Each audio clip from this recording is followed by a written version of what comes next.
Imagine yourself in Rio de Janeiro, Brazil. There, our protagonist, the former assassin Arthur, is trying to live a peaceful life on his boat. But one day, his morning routine turns into quite a spectacle. He gets up, plays his favorite music, and savors his coffee. But wait, it gets even better. Because after breakfast, he sets off a bomb on his boat as a security measure. Nothing like starting the day with an explosion. Later, he hops on his motorcycle and heads to his favorite restaurant. But Arthur's life is about to turn into a real circus.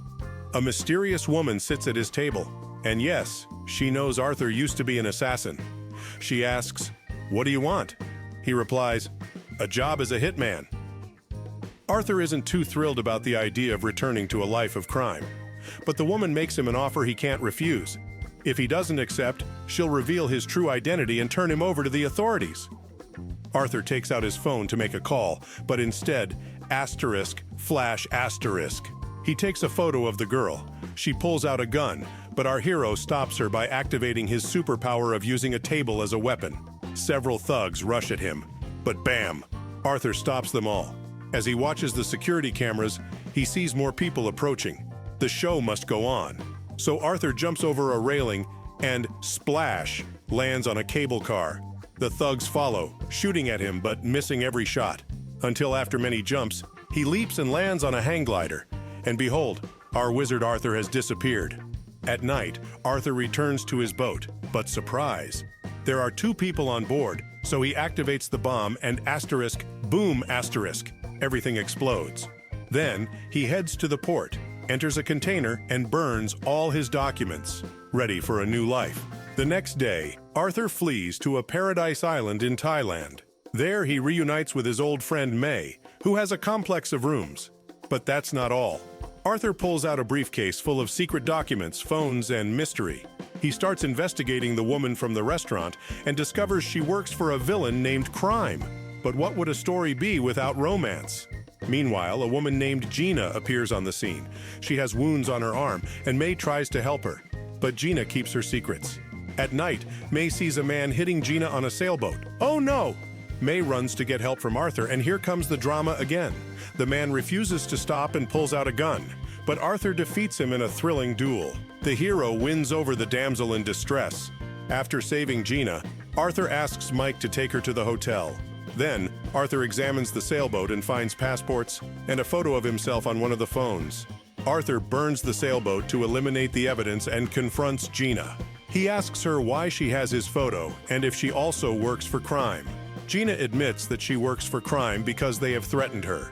She also reveals that she runs a shelter for children in Cambodia, and Crime had threatened to destroy her children's shelter if she didn't comply with their orders. Arthur promises to help her and vows to take down Crime. Later, Arthur discovers some of Crime's thugs spying on him near the island. Here comes the master plan. Arthur pretends he's dating Gina and even holds her hand, all to make Crime believe they have him under control. Arthur and Gina, despite trying to keep their distance, found themselves growing closer. As if destiny were playing Cupid, they proved they were hopelessly in love with each other. One beautiful morning, while enjoying the beach, Crime's infamous men unexpectedly arrive on the island and kidnap Arthur and Gina. They bring them before the fearsome boss who demanded one condition to release Gina. Arthur must eliminate 3 targets for Crane. What could these targets be? Crane handed him a folder with information about these individuals, and Arthur's mission began. The first on the list is an African arms dealer in a maximum security prison in Malaysia. Easy, right? But wait, the prison was on a rocky island surrounded by hungry sharks. What a challenge! Arthur, always the strategist, came up with a brilliant idea. The best way to get in was to pose as a highly wanted criminal to be arrested by the police. He decides to change his identity. With a new document and even a new look, Arthur manages to get arrested and taken to the prison. Inside the prison, Arthur comes face to face with the dealer he's supposed to eliminate, surrounded by his loyal henchmen. And what did our hero do? He talks to the inmates, discovering that the dealer was none other than Krill, a man imprisoned for the assassination of the president of Liberia.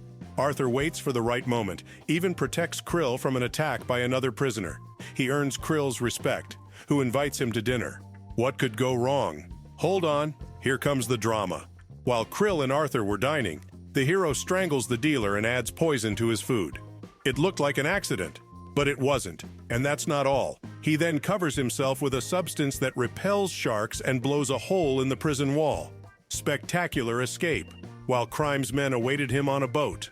Once on board, Arthur has a quick video call with Gina, but here comes the twist. He's assigned his next target. He must eliminate Adrian Cook, a billionaire involved in illegal activities, especially human trafficking, in Sydney. Arthur heads to Sydney, and here's where the action begins.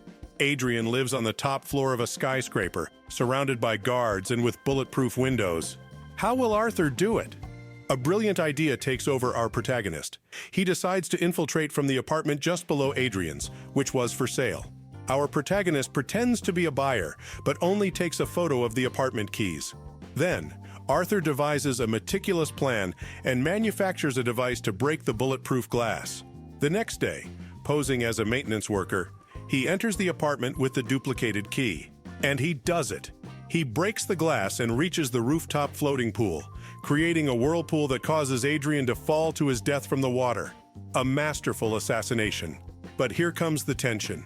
Crime allows Arthur to make another video call with Gina, and she gives him a crucial clue by pointing out the boat's number where she is. Arthur heads to the boat, faces the guards in an epic battle, but is captured. Crime, enraged, gives him an ultimatum. He also tells him that he must complete his final assassination within 24 hours, or he will never see Gina again.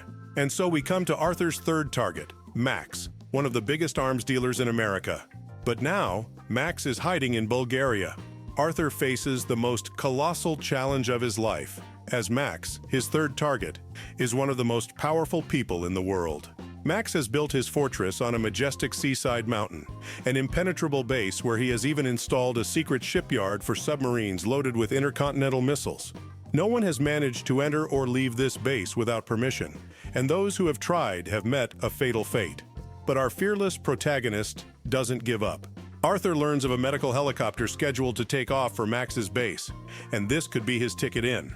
Without hesitation, he infiltrates the hospital and hides in the helicopter, preparing for the boldest mission of his life. Upon reaching the base, Arthur jumps from the helicopter undetected and, with supreme skill, places a device that disables all surveillance cameras. Alarms start ringing, and the base goes into maximum security mode. But nothing stops Arthur as he advances through the base, facing heavily armed guards as he approaches his final target, Max. The drama escalates when Max, alerted by the intrusion, quickly gets into an elevator with his entourage of bodyguards and heads to the emergency room. The tension in the emergency room is palpable. Max enters, unaware of what awaited him. Max, the fearless arms dealer, finds himself in a life-or-death situation when Arthur points his gun directly at his head.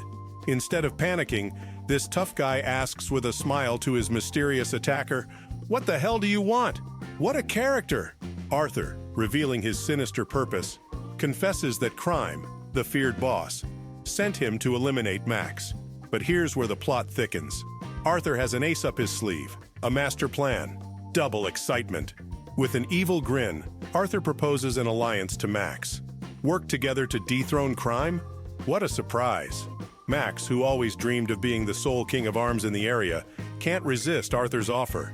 The enemy of my enemy is my friend, right?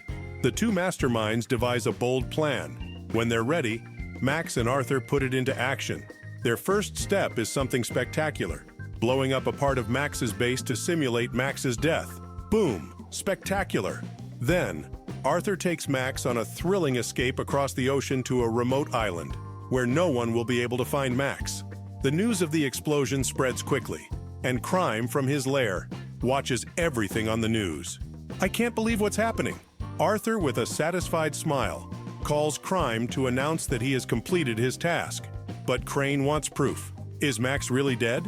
Arthur boldly lies and says that Max's body is inside one of the submarines sunk in the shipyard.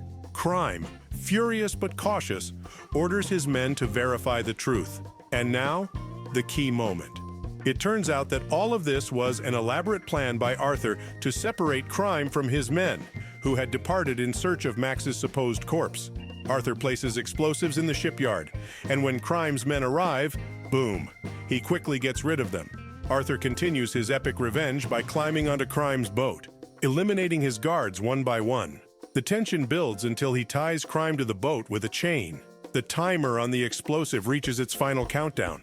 The boat explodes, giving him the explosive and thrilling end he deserved. But the story doesn't end here. Gina, trapped in this deadly plot, miraculously survives thanks to a survival capsule. However, her tears flow when she learns that there are no more survivors. Weeks later, Gina returns to her shelter in Cambodia, where she teaches underprivileged children. There, she fondly remembers the moments she shared with Arthur on the island. But one day, when she least expects it, she comes face to face with him in the final scene. Max, meanwhile, checks the surveillance cameras at the port and discovers that Arthur had survived the explosion by hiding in the boat's anchor compartment. The guy is unstoppable. As a token of gratitude for eliminating Crime, Max erases all evidence, allowing Arthur to return to a reserved and peaceful life. Remember to like, subscribe, and turn on notifications for more exciting stories like this. Thank you for following us on this roller coaster of emotions, and until the next thrilling adventure.